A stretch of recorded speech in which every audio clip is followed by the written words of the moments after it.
If somebody wants to understand what is going on in the Middle East, they have to understand the Jewish refugees from Arab countries. Enterrada debajo de los titulares del conflicto de Medio Oriente, se encuentra la historia olvidada de las comunidades judías provenientes de la región. En 1945, más de 1 millón de judíos vivían en Medio Oriente, fuera del Mandato Palestino. Con el correr de los años, quedaron solo unos cuantos miles. Los antiguos barrios judíos de El Cairo, Damasco y Bagdad eran centros vibrantes y ruidosos. Hoy están silenciosos. Esta es la historia de los miles que abandonaron sus hogares, que resistieron en campos de refugiados y que hoy son los portadores de la memoria de una civilización destruida.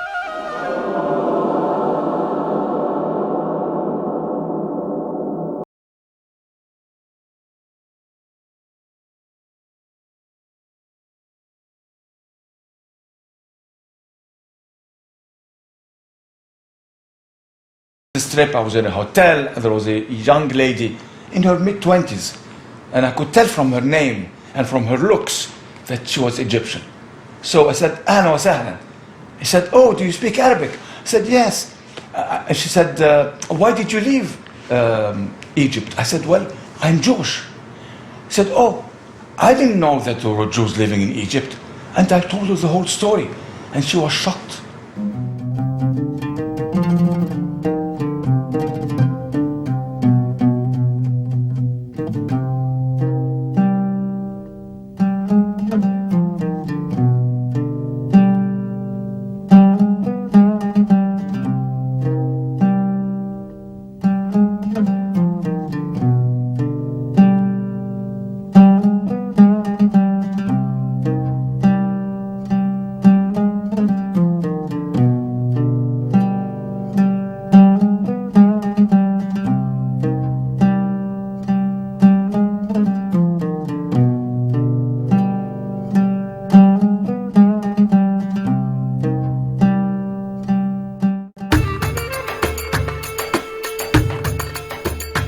Everybody already thinks of Jews as white Europeans.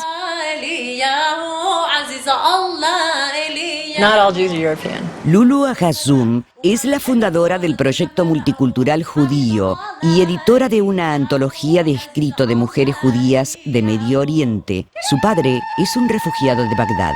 When I sing traditional Middle Eastern and North African Jewish music, people will often say to me, "It sounds Arabic." And I say to them, you know, we're not called cousins for no reason. What is Middle Eastern North African has come to be known as Arab. And people forget that there are many other indigenous peoples from the region, and the Jews are one of them. En el año 586, antes de la era cristiana, las fuerzas babilónicas destruyeron el templo de Salomón en Jerusalén y los judíos fueron exiliados a Babilonia, que hoy en día es Irak. There was a short period in Jewish history where the Jews who were expelled from Palestine by the Babylonia were or had to be exiled to Babylon. So many, some hundreds of thousands of them, nobody knows exactly, had to go there. My family is among the Jews who stayed on that land for the next 2,600 years until around 1950. Jews who stayed in the region are known as Mizrahim, which in Hebrew means Easterners. They either stayed on that land of Babylon, as my family did, or they migrated to lands throughout the region, whether it was Iran, whether it was Syria, Lebanon, Morocco, Tunisia, Algeria, and so on, the entire region. El Centro de Herencia Judeo-Babilónico cerca de Tel Aviv es un museo creado en Israel por judíos iraquíes para recordar los logros y conmemorar la destrucción de su antigua comunidad. Now we are in synagogue, which is the very ancient synagogue in Baghdad. And this is part of the museum, which is in the center. It's very successful museum of the exile. Mordejai Ben Porat es el fundador del museo. Nacido en Irak, Ben Porat llegó a Jerusalén a pie en 1945. Unos años después, fue uno de los responsables de la organización de la salida de 120.000 judíos iraquíes. El Museo de Ben Porat homenajea el talento de los antiguos rabinos de Babilonia, quienes escribieron el Talmud, que es una recopilación de las leyes judías. El nombre de uno de estos famosos rabinos es honrado hoy en día en todas las universidades de los Estados Unidos, donde los centros de estudios judaicos se llaman Hillel, debido a un rabino que vivió hace 2000 años en lo que hoy en día es Irak. The Jews were about 2,600 years in Iraq, and when they came to Iraq, they came before the Arabs, before the Muslims, of course. This question of precedence in territories is a very fascinating one, because the many Arab countries say, oh, we are an Arab country, these Jews are like intruders from the outside and therefore we hate them. That they could say in the Christian world. The Jews, for the most part, came to the Christian world after the war of Christianity. But in many of these countries, for example, North Africa, Egypt, Babylonia, Jews preceded the Arabs by many centuries, and sometimes by millennium. En el año 622, una nueva religión surgió en la península arábica. En unos pocos años, los ejércitos árabes musulmanes conquistaron la mayor parte de Oriente Medio. Los judíos mirrajíes u orientales se encontraron descriptos a sí mismos en una palabra árabe, din.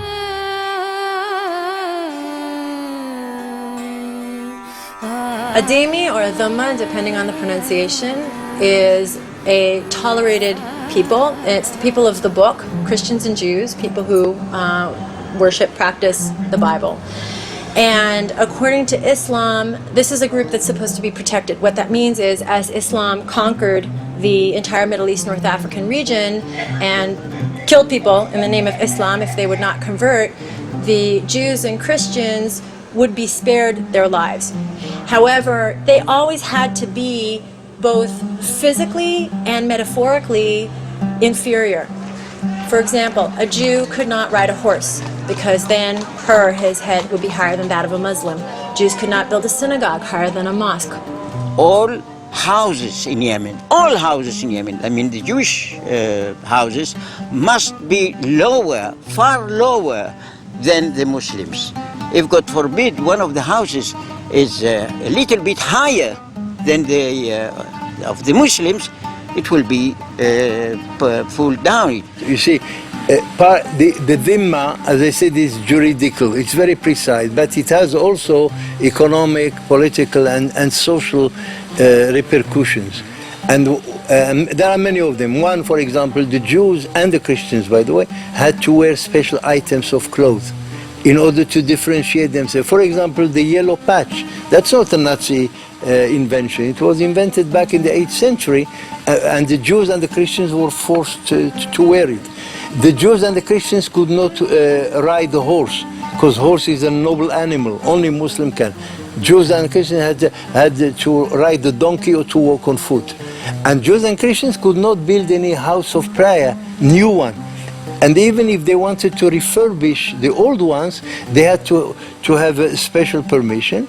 And even when they got permission, it could not be higher than the nearest mosque, in order to demonstrate exactly the point that Islam is supreme and nothing can be seen to compete with it. That's the issue. This whole idea of dhimmi is permeated in Arab culture. It goes all the way back to the 7th century. In some Arab countries, it was more important, like in Yemen, for example, or in Morocco, more significant than in Egypt or in Iraq. Jews were always at the mercy of whoever the ruler was at the time. If it was a generous, kind, democratic, so to speak, ruler, then the Jews even made it to government posts. And you just really always felt like an inferior, I wish I could say only second-class citizen. It felt more like 10th class at least citizen, constantly trying to compliment the Arab, trying to minimize yourself, trying to ingratiate yourself to the individual or the community of Arabs. The meaning of that, dhimmi, that you have to pay every year for your living if you want to live. If you want me to guard you, I mean the imam, the government, if you want to continue living as a Jew, you are dhimmi. Dhimmi must pay special tax for his living. The status of dhimmi, which means the protected people, and applied equally on Jews and Christians, was not always uniformly and equally applied on all lands of Islam. And that law of the dhimmi under Islamic law sometimes was abused of for the wrong, and sometimes Jews got a much better status, in fact, than what was prescribed by the Sharia. Aun cuando las leyes del dhimmi no fueron impuestas de manera forzosa, la cultura del dhimmi, es decir, de la minoría sometida, todavía moldea conductas antijudías. My grandfather was a very famous lawyer, but he would go to the shuk to buy some food, and the shuk, whoever, the vegetable clerk or whatever, would say to him, "Are you a Jew?" And he would say yes. They would demand his money. If he wouldn't give all of his money, they would beat him up. When I used to walk in the street, little children used to run after me and throw stones at me and calling me, "You are a Jew, you are a traitor," and they threw stones at only little kids. So we're able to peek through the shutters, and I will never forget the scene of thousands of people in the streets shouting death to the Jews and having big banners and signs, and they were lifting their fists. I was very fearful, but there was nothing really that we could do except wait until the riot was over. I was born in Morocco, in the city of Fez, which used to be the capital city of Morocco over many centuries. What I remember from my childhood, because I was there until the age of 13 or 13 and a half, was that I grew up in fear. That's the most striking thing. In fear because every time somebody ran up the stairs, my mother used to run and lock the door. I always asked why. She said, "Oh, the Arabs make Arabs." And then when I grew up, I examined historically, and it turns out in 1912, there was a big uprising in Fez, and a couple of hundred Jews were massacred by the Arabs, Muslims, in Morocco. And since then, the Jews are living together, and they are very much afraid. I was in school with one of my best friends, Minyawi. We were real close. He's a Muslim Egyptian. One day we were playing in the field, and he turned around and told me, "حيجي يوم حنذبح كل اليهود." One day we will slit the throat of all the Jews. I was shocked. He was one of my best friends, and I couldn't understand it. So this is the contradiction we faced at that time in Egypt when I grew up. The good times and the very bad times. The fear and the prosperity.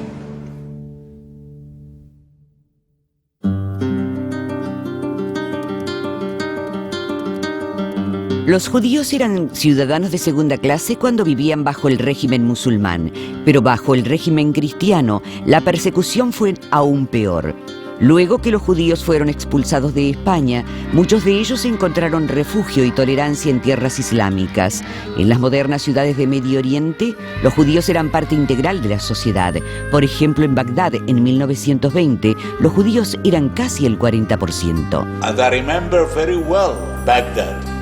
Remember the river? My family used to live in northern Baghdad. It was a very nice neighborhood, and we had very good relations with the neighbors. Well, I remember the River Nile and the pyramids. I remember my friends and my school teacher, and I remember especially the 80,000 vibrant Jewish community. The Jews of Iraq, they served the state of Iraq very much, more than any other minority in Iraq. The first finance minister was a Jew. One of my relatives was a very well-known lawyer who drafted the Egyptian constitution for King Fuad in 1924. Now, not many Egyptian Muslims know that an Egyptian Jew drafted the constitution. I think my father was a very special case because he wasn't really even considered as a Jew by most of his Muslim friends. He was an Iraqi first and foremost. He was not only really very much knowledgeable about Judaism, but also about Quran, and he could cite many surahs from the Quran, and he understood very well the Quran. When Muslim was invited to Jews for Saturday, he said, for Chunt, Tibet we called it, it was very honored to that Muslim that he was invited to Jews. أبجد هوس حطي كلام شكل الأستاذ بقى منسجم أبجد هوس حطي كلام شكل الأستاذ بقى منسجم. Leila Murad, she was the diva, the Barbara Streisand, if you will, of the Middle East, and she was an Egyptian Jewish woman who was a beautiful singer. And to this day, people are still listening to her music and absolutely love her. Most Arabs do not know that she's Jewish. كان فعل ماضي ما تسيبه بحاله والماضي احنا مالنا وماله كان فعل ماضي ما تسيبه بحاله والماضي احنا مالنا وماله.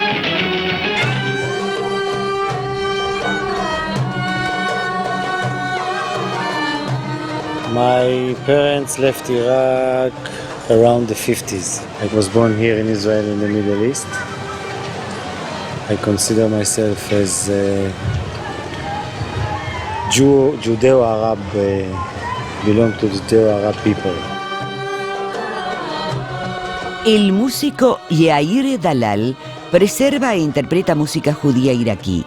Él aprendió este arte de músicos judíos que viajaron de Bagdad a Israel en los años 50. Dalal comparte su pasión con otros israelíes y hace giras por el mundo. I was 2 months ago in Germany for a peace concert. And I met 3 young musicians from Baghdad. They ran away, they escaped. It was in Cologne. They escaped to Cologne from Iraq. And we started to sing and play, and I played the violin and the oud. And after the concert, they came to the stage like with full of enthusiasm and tears in their eyes.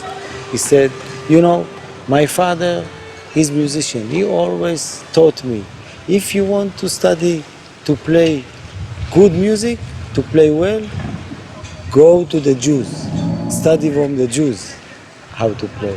And he said, tonight I'm going to call him to Baghdad and to tell him I found Jewish young people that play your music. I listen a lot to Iraqi music. I read in Arabic. We cook the same food that we used to cook in Iraq.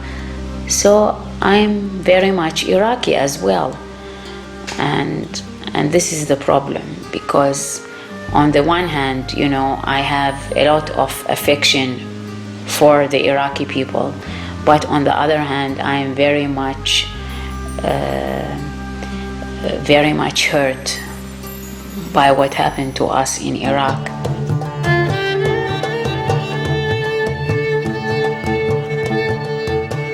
Bajo el mandato europeo, las leyes del dhimmi fueron abolidas y muchos judíos pudieron prosperar. Pero en 1930, una oleada de nacionalismo árabe arrasó con los países que emergían del colonialismo. Los líderes nacionalistas árabes pusieron a los judíos como chivo expiatorio ante el descontento social. There was a pattern of Arab government, state-sanctioned, indeed state-orchestrated repression, which included intimidation, harassment, beatings, persecution, and even murder. Many political parties Like even in the 40s, when the Ba'ath Party, of which everybody talks today, was exactly born along this line, some kind of dictatorial, let's say, thinking about the thing that where nationalism was very strong, exactly like National Socialism in Germany. Haj Amin al-Husseini, the Palestinian Mufti, was meeting with the Führer himself, with Hitler, and proposed a final solution to the Jews throughout the Middle East and North Africa. And the Hitler, of course, was delighted. En 1940, Ayamin al-Husseini era el líder más importante de los árabes palestinos y el jefe del alto comisionado árabe en Palestina. Hitler y él intercambiaron planes para establecer campos de concentración en Medio Oriente. A través de radios nazis, envió un discurso dirigido a todo el mundo árabe diciendo: árabes, surjan como un solo hombre y luchen por sus derechos sagrados. Maten a los judíos donde sea que los encuentren. Sus palabras resonaron en todo el Medio Oriente. In Iraq, in the 1930s, you had the pro-Nazi government, which led to the Farhud in 1941, in which Jews were completely massacred. What happened was that the mobs went rioting through the Jewish ghetto. They would pull babies apart from their limbs till they broke. They would rape women and daughters in front of the families. They pulled the Jew among all passengers in the bus. Who is the Jew? And they did the Jew out, they killed them outside the bus. Or they entered the houses and they looted. Jews run from roof to roof. In Baghdad, you know, the houses are close, are very close, and you can run on the roof. Some of the neighbors of the Jews, they were with those who attacked their neighbors, with the police, and they killed, they looted, and that's what they did, and they forgot all the friendship. Throughout Libya, Egypt, you know, all these different countries, Syria, you hear all of these instances of riots leading to torture, massacre of Jews. اليهود كلاب العرب. The Jews are the dogs of the Arabs. Or اذبح اليهود. Slit the throat of the Jews. Slaughter the Jews. These were not only on posters, but the people were chanting them. And this was scary to see a crowd coming towards you chanting اذبح اليهود, kill the Jews. This wasn't just mobs and demonstrations. This was actual killings of civilians, innocent civilians who were Jewish, and it really created a tremendous fear in the Jewish population, especially for my own parents. My mother had to run through rooftops to escape the mob that was out to kill many of them. הרביצו עד כמה שנמאס להם. וזה הסימן, תראה, רצו לחתוך את הידיים ואת הרגליים ואת הראש כמו מפה עם גרזנים, עד שנמאס להם וחשבו שאני מת.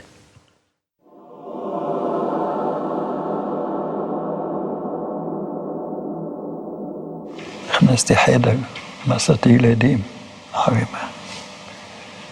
6, 7, 8, קטנים, תינוקות, ככה, 10, שכל הבית, ערימה אחת, סגופים.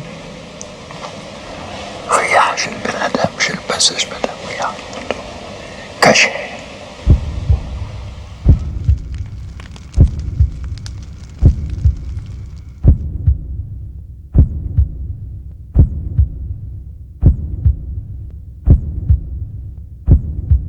My neighbor, who was an Egyptian Muslim, actually saved our lives because he came down and told the mob that was rioting that there was no Jews living in the building, which was not true. My family were in hiding. In that kind of instability, the only thing you really have left is the trust in a good friend who can help you out of difficult situations, like the righteous Gentiles, the righteous Arabs. And there were some. You can't let anyone tell you there weren't. There were a lot of Arabs who were very good to the Jews.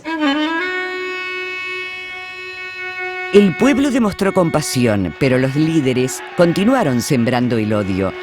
Los gobiernos árabes impusieron nuevas presiones a los judíos que tornaron su situación insostenible. We're talking about Nuremberg-type laws which criminalized being a Jew and characterized Jews as enemies of the state, which stripped Jews of their citizenship, which sequestered or forcibly seized their property and assets. In 1941, there was one nationalist leader, Kailani, who organized a big uprising against the British occupiers and so forth, and they take the same opportunity to massacre the Jews. And in Farhud, they also massacred the Jews. The British interfered, and after they massacred what they massacred, the things ended. But it has to be always pointed out that anti-British sentiment went with anti-Semitic sentiment. When I witnessed the persecution, the hatred within the school and within the neighborhood, within the city, within the country of Iraqis, I came into decision, and my mother, my parents also, that country wasn't so our country, and we had to leave.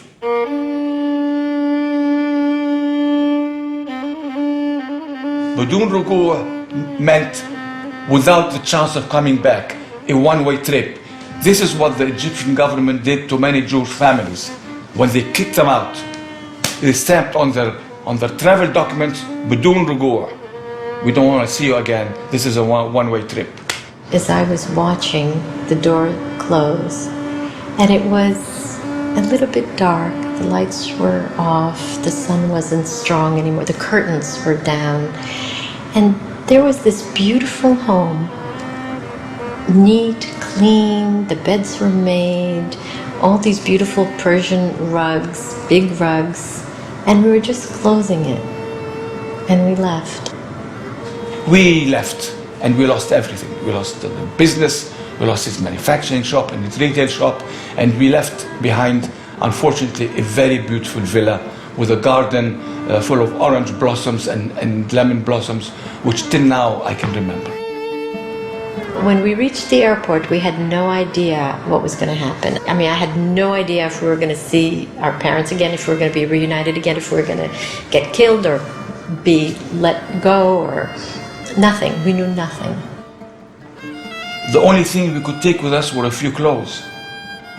I had left a very valuable and very dear stamp collection, but I did take out with me my Star of David. It was made by my grandfather, and the necklace was made by my father.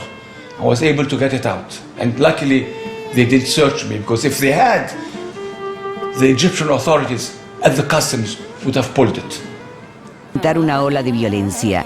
Grupos de rescate internacional comenzaron a organizar un plan de evacuación aéreo de judíos yemenitas hacia Israel, pero muchos nunca antes habían visto un avión.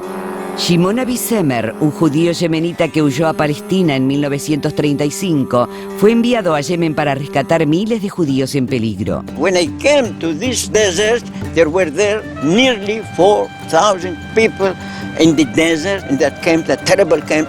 There was only sand and very little huts that they live in.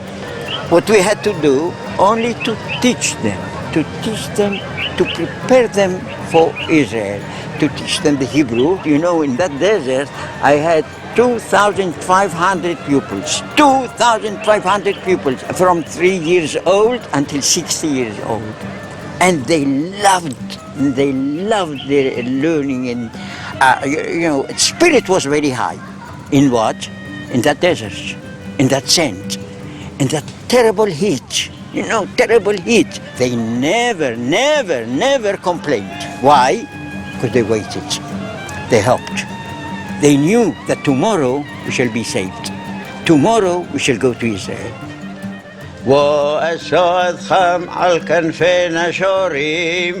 On Shabbat, we read that part of the Torah. It was Parashat Yitro. And in Parashat Yitro, we read that word, Va'esa etchem al kanfe nesharim va'avi etchem. And I shall take you, with the eagle wings, to Israel. The Jewish community in Yemen lived the Torah, and they believed that the Nesher, this Nesher, is the aeroplane. And when the aeroplane came the following day, and the Sunday, the eagle, or if you want, the aeroplane, came and took the first wave to Eretz Yisrael.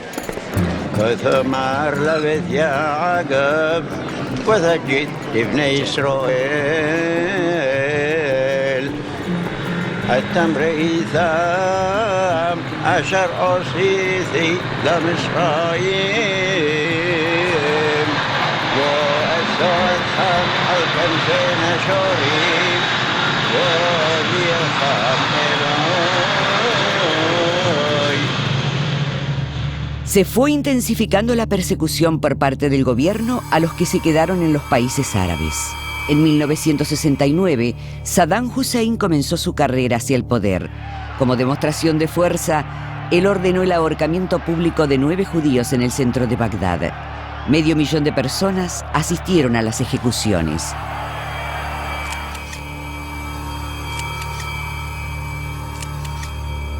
And it was shown all over the world on TV, and there were masses of people there singing and dancing, around the bodies.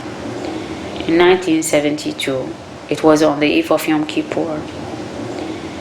After receiving really such sad letters from my father, that he felt so lonely, and he was really hoping that, he get a passport and join us.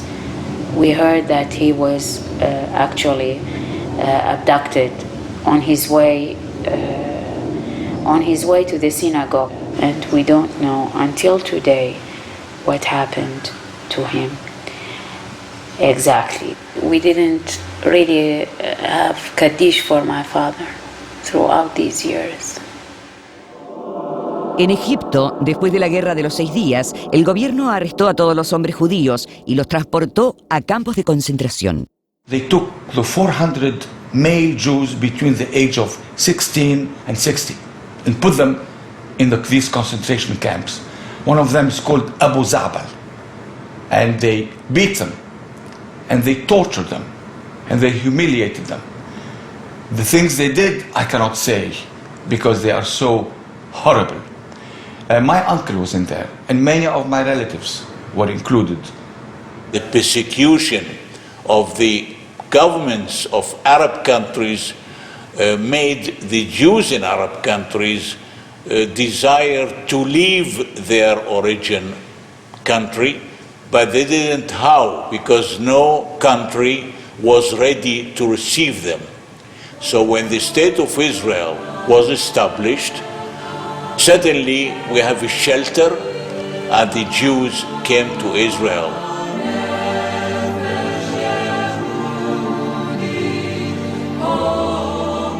When Israel was created, what it did was it unshackled the Jew from being under the rule and the control of Arabs and Islam. They became free and independent. And for the Arabs and for the Muslims, it is unacceptable for the Jew to be independent, because for 14 centuries, the Jews were under them.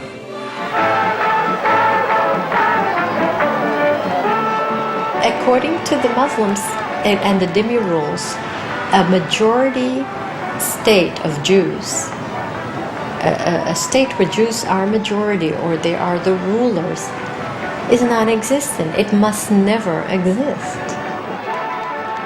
El reciente gobierno israelí poseía poco dinero y a su vez enfrentaba una guerra declarada por 7 de sus vecinos árabes. De todos modos, 680.000 refugiados mirrajíes u orientales fueron alojados en carpas temporalmente en campos de refugiados llamados ma'abarot. They were put into tents, wooden huts, more than 10 years. Those Jews were in tents as refugees. My grandmother recalls that when they first got to the ma'abarot and food was very scarce, and because couscous is a national dish in Libya, and it was not so easily available at the time, she used to take dry bread and dry it up in the sun and make into little bowls just to make it look like it was couscous. Durante los primeros años de la existencia del país, los refugiados mirrajíes lucharon por vencer la discriminación social. Moshe Katzab nació en Irak y se escapó a Israel con su familia cuando era chico. Teniendo pocos recursos, ellos buscaron asilo en un campo de refugiados en el desierto. עיקרו של דבר, מדינת ישראל, הצעירה, בת השנתיים-3, בסיוע של העם היהודי, נחלצה כדי לקלוט את היהודים מארצות האסלאם. Actualmente, Moshe Katzab es presidente de Israel. העובדה שהדמוקרטיה הישראלית, שהיא ארץ של הגירה, ארץ מודרנית, ליברלית, מדינה יהודית דמוקרטית, מאפשרת מוביליות של ילד מעברה שבא מארץ מוסלמית, שנולד בארץ מוסלמית, מצליח להגיע לכהונת נשיא המדינה. The Iraqi Jews are hardworking people. They are very well educated, and you know they were in the first line in the Iraqi economy. So, in a way, they shifted all their skills to the Israeli efforts to establish a good economy and a good society. No queda ningún judío en Libia hoy en día. La sinagoga de Arbishi en Trípoli alguna vez estuvo repleta de asistentes durante el Shabbat y las fiestas religiosas. Hoy en día se encuentra abandonada y destruida. Solo unas pocas docenas de judíos quedaron en Irak, Egipto, Yemen, Siria y Líbano. En las afueras de Beirut, la sinagoga Hamdun está abandonada. En Marruecos, la sinagoga Al-Faisein, en el viejo barrio judío de Fez, se convirtió en un club de boxeo. Después que los judíos abandonaron el Kurdistán iraquí en 1955, esta sinagoga fue transformada en una mezquita. Un camino fue construido sobre este viejo cementerio, con el andar exponiendo sepulcros judíos. Las pujantes comunidades orientales, que una vez albergaron cientos de miles de miembros, ya no existen más. Cerca de 1 millón de judíos abandonaron los países árabes e Irán y cientos de comunidades judías han sido étnicamente borradas. Behind every intimidation, behind every silencing, behind every persecution, behind every beating or murder of Jews from Arab lands, behind every property sequestered, behind every assets seized, behind every bank account blocked, we're talking about the historiography of an entire community. If I say, who are the Middle East refugees, people don't think at all about the Jews. All the people think about are the Palestinians. Many people ask me, why do you call yourself forgotten refugees? It is interesting to note that in the history of the Middle East, we have been totally cut out of the picture. The United Nations General Assembly since 1947 has adopted 687 resolutions on the Arab-Israeli conflict. 101 of those resolutions dealt with refugees, but all those 101 resolutions dealt with Palestinian refugees only. It's astonishing to realize that not one resolution, not one of these resolutions ever dealt with the issue of Jewish refugees from Arab lands. That was change of population between the Jews and Arabs. Both of them were refugees.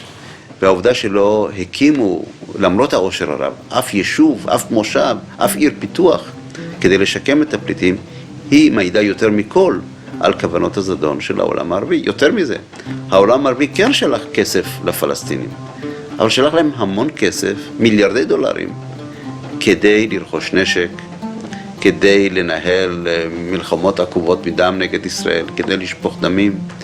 ב-55 שנה הם שפכו פה כסף אך ורק כדי להוביל להשמדתה של מדינת ישראל, ולא היו מוכנים להשקיע אפילו דולר אחד כדי לשקם את מחנות הפליטים. About 50% of the Jewish population today in Israel is made up of Mizrahi Jews, Jews like myself who came from the Arab countries. We are the face of Israel.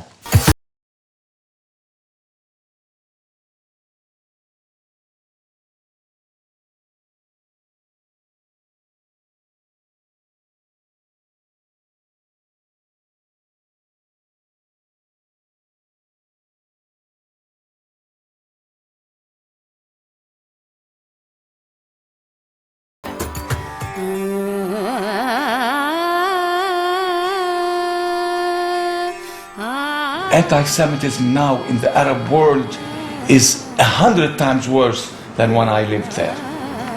It permeates every sector of Egyptian society and Arab Islamic society. In the mosque, in the school, in everyday conversation, on television. I don't think there can ever be peace unless they can become more tolerant towards their own cousins, the Jews. I think the only path to peace is when people can open their hearts and listen to the stories of everyone involved. And this means both the positive things, the points of connection between Arabs and Jews, where there's an overlap of culture, and also the points of oppression. Peace will not depend on my belief. Peace will depend on certain things that have to happen. First of all, accommodation. That is to say, the Arabs have to realize that the Jewish state is here to stay and to make peace with it, and then to negotiate the terms. We want this, we want that, that's legitimate. But if you want to destroy your neighbor, you can never have peace. That's my main problem with them. If there is a recognition and accommodation, the sky is the limit, everything is possible. We are here, Jewish from all over the world. We are not just from Europe. And this is our culture. And we have to transfer it to the next generation. It's part of our life. It's part of Judaism.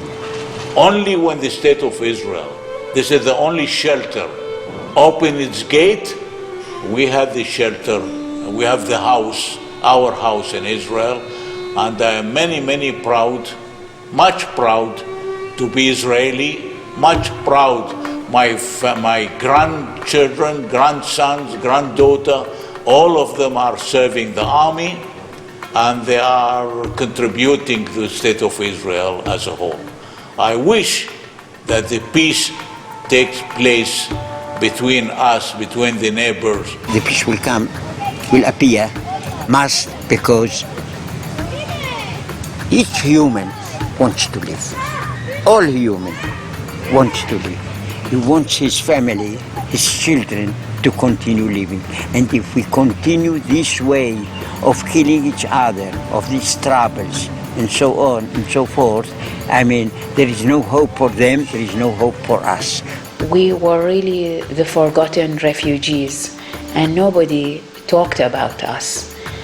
And, you know, we were really humiliated, and we didn't get much attention also.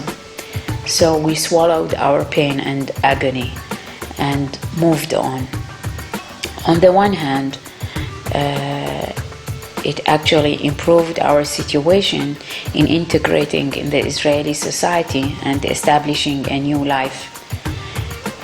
But on the other hand, we felt like a great injustice has been done to us.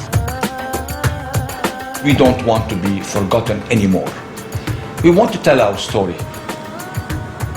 We don't want our heritage, which is 3,000 years old, which is rich, to be forgotten.